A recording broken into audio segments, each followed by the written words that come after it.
السلام علیکم دوستو، پیارے دوستو، آج سے ہم 5ویں جماعت کی ماحولیاتی مطالعہ کے یونٹس کو آپ کے ساتھ ڈسکس کریں گے۔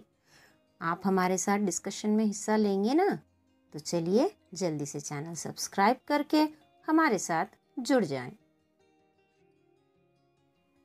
تو آج 5ویں جماعت کی ماحولیاتی مطالعہ کا پہلا باب جانداروں کی دنیا عالم حیات کی طرف رخ کرتے ہیں۔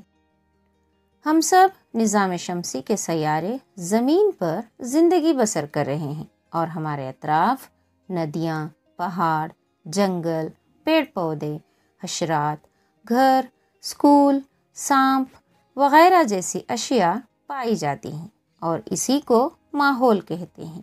یعنی وہ تمام جو ہمارے اطراف پایا جاتا ہے وہی ہمارا ماحول ہے، اور ماحول کا تحفظ کرنا ہم سب کا فریضہ ہے۔ ہمارے ماحول میں 2 قسم کی اشیاء ہیں، جاندار اشیاء اور غیر جاندار اشیاء۔ مجھے ایک کہانی یاد آ رہی ہے، کیا آپ سنیں گے؟ ٹھیک ہے، تو چلیے میں آپ کو ایک کہانی سناتی ہوں۔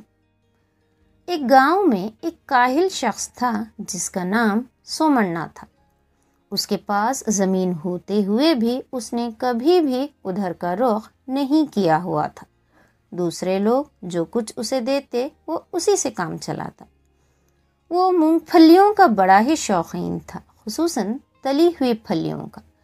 ایک دن پھلیوں کے بیج کھاتے ہوئے اسے خیال آیا کہ وہ انہیں اپنی زمین میں بو دے گا تو کافی اچھی فصل حاصل ہوگی۔ اس نے سوچا کہ تلے ہوئے بیجوں کو بونے سے تلے ہوئے بیج ملیں گے۔ دوسرے دن وہ بیجوں کو اپنی زمین میں بونے لگا۔ پڑوسی بہت خوش ہوئے کہ آخر کار سومنا نے کاہلی چھوڑ دی۔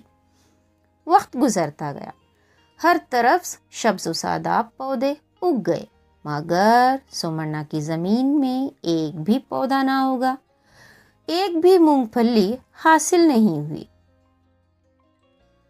ارے آخر ایسا کیوں؟ سوچیں۔